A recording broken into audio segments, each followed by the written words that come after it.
I'm Ángela Fontan. I'm Alejandra Urdiales. And I'm Carolina Jaramillo. First new is from Cecilia Rivas. So the next topic is called Are we ready for the truth?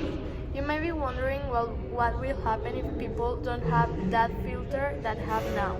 By filter, I mean to a person who just tells the truth. For example, if you are in a place where there is someone that smells bad, you don't dare to tell them because you think that that person is going to feel bad. Or when you are going to work and you run into someone who is getting in your way or is hindering you, instead of telling or yelling them, you just keep going and wait for them to move. Once I was 13 years old, I was in my school sitting on the table of the cafeteria, and a little girl arrived and told me, if you keep being shy, you will never have friends. I didn't know that girl, but she changed my perspective in my life. I started talking to more people and making new friends. Now I'm more happy than I ever could be.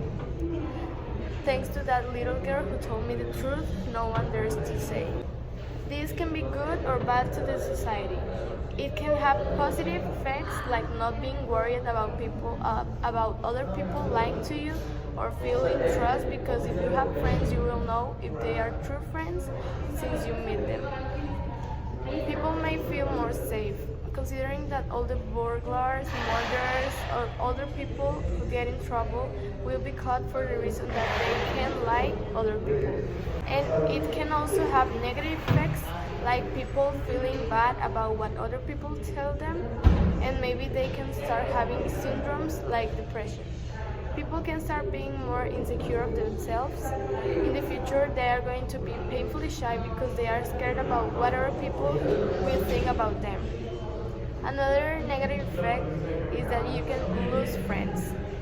If you tell the truth to your friends, you never know how that person is going to react. So maybe he will be mad at you or won't want to be friends anymore. Finally, there are both positive and negative effects. So you will never know if being ready for the truth is good or bad. If someone tells you a truth about you, you can decide if you take that comment to improve yourself or decrease your self-esteem.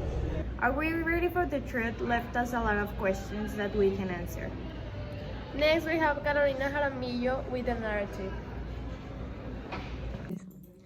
I keep asking my dad if he could get me my own unicorn, or at least a pony, if he couldn't find one. But he just out a small laugh and then give me a pat on the shoulder. Weird. In every story, there was always a bad guy.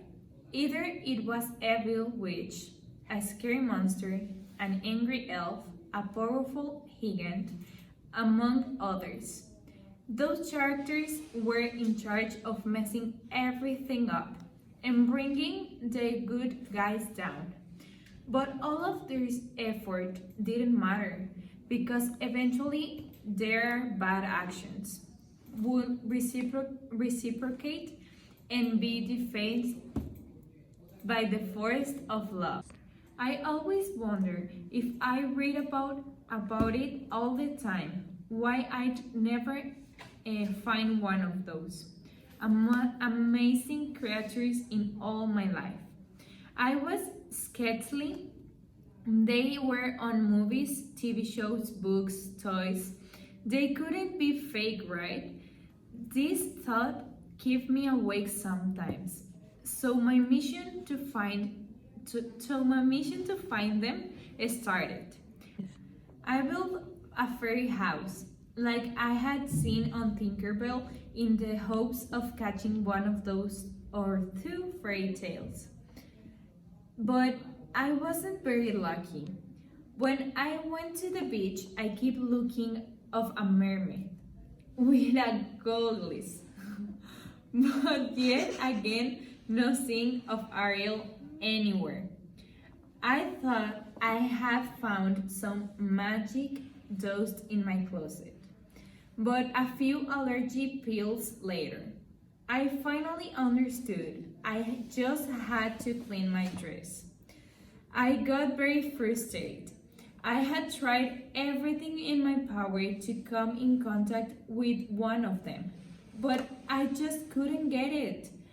Even meeting the boogeyman sounded nice to compare it to how little I had accomplished it so far. Sadness filled me up. The characters I had known and loved since I was baby didn't show up. When I need them the most, it was time to give up my quest. As I grow up, all of these fairy tales fade away. I started out with my friends in school, got a little bit more challenging than drawing and reading the alphabet. The evil monster that I used to be told about started to resent the negative people in my life. All of those that had tried to break me down. The only princes I read about now were those from the 18th century, Europe in my history class, or those faux montres that were still standing reading global politics. I had realized that none of those tales were real, just some myths to keep the children busy and daydreaming while the parents had to go to work. There was one thing that I had seen in those books and that stuck with me from the rest of my life, thought, the force of love. In every single story, that's how the bad people were beaten by a good action or deed. This taught me to stay close to the people that I cared about me and I cared about the most. Those who always had my back, especially when I couldn't keep going alone. Just like Princess, I had to be kind and humble to others. Like kindness, I had to be brave and strong. And like mermaids, I had to guide those who were lost so they can find their way. In the end, I thought all of those stories were not just bad memories. What was the truth is that there is not a single thing that I love couldn't fix. And a little magic dose, of course. Thank you. What a great story, Caro. Now we have Alejandro Urdiales retelling the story Little Red Riding Hood. Hi, my name is Ale and I'm going to retell you a short story called Little Red Riding Hood. The Little Red Riding Hood lived with her mother near the forest. One day, her mother asked her to go to the grandmother's house and say, "Take this basket of goodies to your grandma's house, but don't talk to strangers on the way." Little Red Riding promised she would do it. On the way, she met the big wolf, who asked, "Where are you going?" She answered, "To my grandmother's house behind those trees." The big wolf ran into her grandma's house and got there before Little Red Riding Hood. The grandma opened the door and the wolf looked her in the cupboard. He dressed up like her and waited. When Little Red Riding Hood arrived, she saw her grandma and said, "Oh, what big eyes you have, Grandma! All the better to see with you." The wolf answered, "What big ears you have, Grandma!" She said, "All the better to hear with you, my dear," said the wolf. "Oh, but what big teeth you have, Grandma," said Little Red Riding Hood. "All the better to eat you with." The wolf shouted and jumped on her.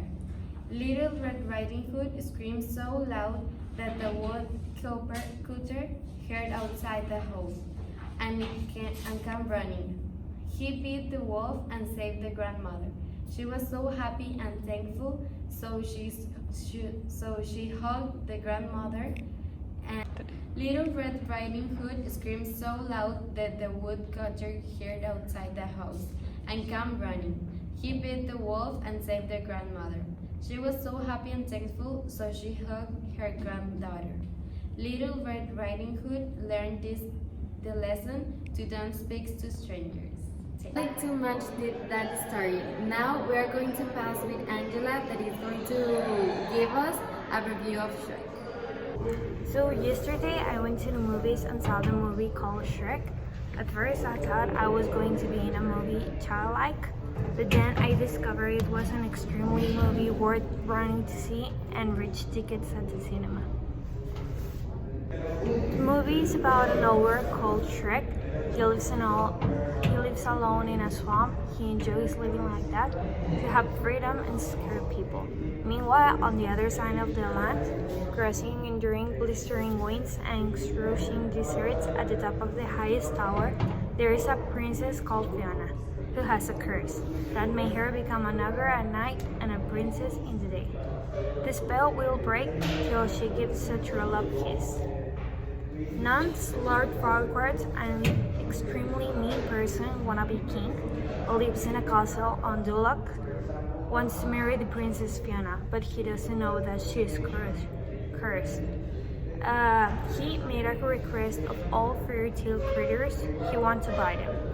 In the sale is a chatterbox donkey who is called Donkey. He is a donkey with free spirit, hope, and lots of energy. Donkey escapes from the cell by a miraculous event and gets to know Shrek. Shrek saved Donkey of the soldiers. Donkey felt so grateful and happy he decides to stick with Shrek, even though Shrek didn't want Donkey by, because he doesn't believe someone like him. Who will believe him if he never had a friend? They go to Shrek's swamp and decide to pass the night. Next morning, Donkey will have to leave the property. At night, while Donkey was out of the house of Shrek, things start to get crazy inside the house. Shrek thinks it's Donkey the one who is making the disaster and invite more creatures to the swamp. Shrek despairs and asks the creatures why they are invading their swamp. And the creatures just tell him it was an order of Lord Farquaad and decide to go with Donkey to Duloc with the purpose of getting his swamp back. Later, Shrek and Donkey arrive to Duloc. They noticed there was a request of all strong gentlemen to demonstrate who was capable of bringing the Princess Fiona to Lord Farquaad. Lord Farquaad changed the task from seeing who could kill one of them up to who could kill Shrek. But Shrek made an incredible and hilarious fight and win of the soldiers. Shrek takes the road to save Fiona with the condition to get his swan back. Well, now you may be asking if he rescues the princess, or if Fiona ends up marrying Lord Farquaad, or if Shrek find and win another thing that it is in his swamp. You need to go and see this magnificent movie to see what will happen next and have the best time of your life.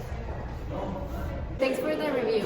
Now we can pass with Cruz that is going to present the cartoon.